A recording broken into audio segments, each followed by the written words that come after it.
जो भरा नहीं है भावों से बहती जिसमें रसधार नहीं, वह हृदय नहीं पत्थर है जिसमें स्वदेश के लिए प्यार नहीं। जय हिंद स्टूडेंट्स। आज हम बहुत इम्पोर्टेंट टॉपिक के बारे में बात करने वाले हैं जो आफ्टर ट्वेल्थ के बाद स्टूडेंट्स को तुरंत जॉब दिलवा सकता है। ठीक है, तो हम बात कर रहे हैं कैरियर इन डिफेंस। तो डिफेंस में तीन आर्मी आपको दिखाई दे रही होंगी। फर्स्ट आपको दिखाई दे रही होगी आर्मी, सेकंड आपको दिखाई दे रही होगी नेवी और थर्ड आपको दिखाई दे रही होगी एयरफोर्स। इन तीनों के अलग अलग काम हैं, तो चलिए समझते हैं इन्हें। तो किन स्टूडेंट्स को डिफेंस में कैरियर चूज़ करना चाहिए? तो देखिए, सबसे पहले जो स्टूडेंट फिजिकली फिट हैं और मेंटली स्ट्रांग हैं उन बच्चों को डिफेंस चूज़ करना चाहिए। ठीक है, मतलब जिन बच्चों की हम देखते हैं कि हाइट बहुत ज़्यादा है और वो पढ़ने में भी बहुत अच्छे हैं तो उन्हें डिफेंस कैरियर चूज़ करना चाहिए। ठीक है। दूसरा, जो स्टूडेंट्स लीडरशिप और एडवेंचर में इंटरेस्टेड होते हैं उन स्टूडेंट्स को भी डिफेंस कैरियर चूज़ करना चाहिए। ठीक है। तो कैसे डिफेंस में हम हमारी एंट्री करवा सकते हैं? तो एक नाम है जिसे हम बोलते हैं NDA, नेशनल डिफेंस एकेडमी। ये एक एंट्रेंस एग्ज़ाम होता है जो बच्चों को ट्वेल्थ के बाद देना होता है। ये UPSC कंडक्ट कराती है। ठीक है। अब इसमें क्या होगा कि सारे स्ट्रीम्स के स्टूडेंट्स इसमें पार्टिसिपेट कर सकते हैं, बट PCM के बच्चों को ज़्यादा बेनिफिट है। जो बच्चे PCM से हैं वो एयरफोर्स और नेवी दोनों में ही जा सकते हैं। ठीक है। अगर आपको ट्वेल्थ के बाद तुरंत एग्ज़ाम जॉब चाहिए तो आप उस कंडीशन में NDA का एग्ज़ाम क्रैक कर सकते हैं। ठीक है। इसका बहुत ही सिंपली प्रोसेस है। आप देख सकते हैं कि सिलेक्शन प्रोसेस में आपको NDA का एंट्रेंस एग्ज़ाम देना है, फिर आपको इंटरव्यू निकालना है, फिर आपका होगा मेडिकल टेस्ट, फिर उसके बाद आप इन तीनों में से किसी भी फोर्स में जा सकते हैं, चाहे वो एयरफोर्स हो, नेवी हो या फिर आर्मी हो। तो इन्हें डिटेल से समझते हैं कि ये क्या होता है। तो देखिए, NDA निकालने के लिए आपको यहाँ पर 2 पेपर क्वालिफाई करने पड़ेंगे। ठीक है। अब 2 पेपर में जो आपका फर्स्ट पेपर रहेगा वो मैथ्स का रहेगा। ठीक है। मैथ्स में लगभग 300 मार्क्स का आपका ये एग्ज़ाम आएगा। ठीक है। फिर उसके बाद आपका आएगा सेकंड पेपर। सेकंड पेपर में क्या होगा? English plus GK।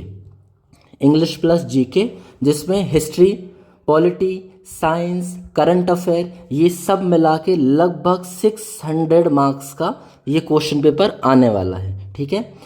अब आप समझ सकते हैं कि 300 ये और 600 ये, तो टोटल आपका 900 मार्क्स का एग्ज़ाम होने वाला है।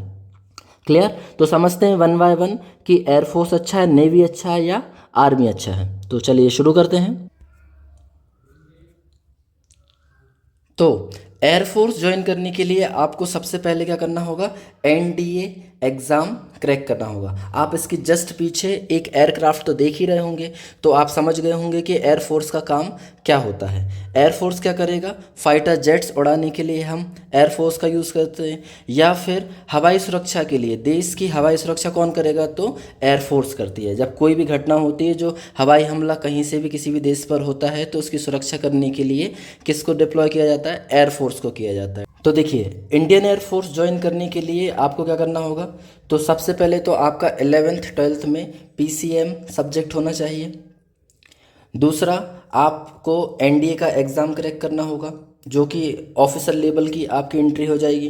फिर उसके बाद आपका होगा इंटरव्यू, फिर उसके बाद आपकी होगी ट्रेनिंग, और ट्रेनिंग में एयरफोर्स एकेडमी जिसमें 3 साल की आपकी क्या होगी? ट्रेनिंग होगी, और इसके बाद आप ऑफिसर बन जाएंगे। ठीक है। अब सेकंड बात करते हैं इंडियन नेवी की। भारतीय नौसेना क्या काम करती है? तो भारत की जितने भी समुद्री सीमाएं हैं उनकी सुरक्षा करने का काम किसका है? इंडियन नेवी का है। तो चलिए समझते हैं इसका क्या क्या काम है। तो सबसे पहले ये क्या करेगा? प्रोटेक्ट इंडिया सिया बॉर्डर्स, फिर safe guard trade routes and ships, मतलब जो बिजनेस के लिए विदेशों से शिप भारत आते हैं उनकी सुरक्षा करना, या फिर रेस्क्यू ऑपरेशन करना, या फिर डिज़ास्टर के समय हेल्प करना, ये सब काम किसके होंगे? इंडियन नेवी के होंगे। आपने देखा होगा कि दुश्मनों के जहाज़ों और पनडुब्बियों से मुकाबला करना, या समुद्री सुरक्षा करना, या फिर बाढ़ तूफान जैसी आपदाओं से रेस्क्यू ऑपरेशन करना, ये सारे काम किसके होते हैं? नेवी के होते हैं। इसका भी सेम पैटर्न वही है जो हमारा एयरफोर्स के लिए था। आपको इसमें PCM वाले स्टूडेंट्स के लिए है, जिसमें आपका इंटरव्यू, ट्रेनिंग और 3 साल की आपकी क्या रहेगी? एकेडमी में ट्रेनिंग रहेगी, जिसके बाद आप ऑफिसर बन जाएंगे। ठीक है, अब नेक्स्ट बात करते हैं। इंडियन आर्मी, नाम तो सुना ही होगा। क्या करती है? आर्मी देश की बॉर्डर की सुरक्षा करती है। ठीक है, वॉर के समय लड़ाई लड़ती है, ज़रूरत पड़ने पर देश के अंदर लॉ एंड ऑर्डर मेंटेन भी करती है। ठीक है, मतलब मोस्टली काम कौन कर रहा है? आर्मी कर रहा है। अब आर्मी में एक ऑफिसर तो ऐसा होता है जो टीम लीड करता है, और दूसरा जो सोल्जर होता है जो ग्राउंड ड्यूटी करता है। ठीक है, लेकिन इसमें भी अलग अलग क्या है? फोर्सेस हैं। तो पहला काम इसका है डिफेंडिंग द नेशन, दूसरा है काउंटर टेररिज्म, तीसरा है इंटरनल सिक्योरिटी, और चौथा है डिजास्टर रिलीफ। ये सब किसके काम है? आर्मी के काम है। अब इंडियन आर्मी सिर्फ एक आर्मी नहीं है, इसमें अलग अलग डिफरेंट टाइप की रेजिमेंट्स भी हैं। ठीक है, तो फर्स्ट रेजिमेंट्स का नाम है फाइटिंग यूनिट्स। ये क्या काम करती है?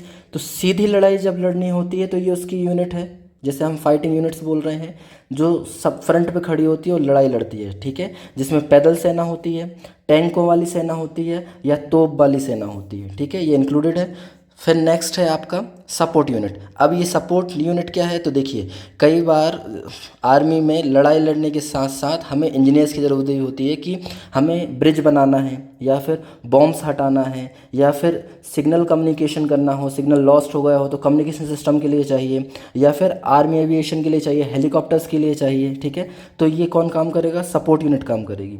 थर्ड पार्टी है स्पेशल फोर्स, जो कि सबसे ज़्यादा खतरनाक होती है। ठीक है, और ये बहुत ज़्यादा ट्रेंड होती है, जिसे हम पैरा स्पेशल फोर्स भी कहते हैं। ठीक है, इसमें कमांडो यूनिट्स होती हैं, और जितने भी हाई रिस्क टास्क होते हैं वो सारे स्पेशल फोर्स करती है। ठीक है,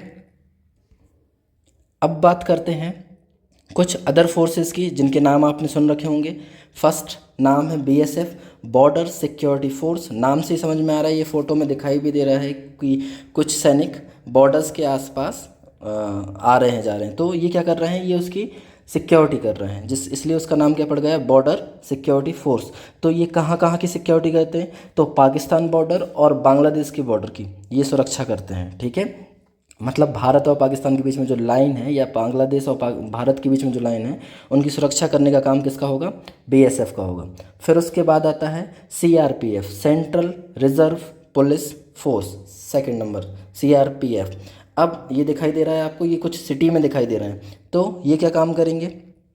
ये लॉ ऑर्डर मेंटेन करने के लिए भारत के अंदर काम करते हैं। ठीक है, फिर थर्ड है ITBP का फुल फॉर्म है इंडो तिब्बतियन बॉर्डर पुलिस। ये क्या काम करती है? ये दिखाई दे रही है भारत तिब्बत सीमा पुलिस बल। ये चाइना के जितने बॉर्डर हैं उनकी सुरक्षा करती है। ठीक है, और लास्ट है आपकी CISF, central industrial security India force.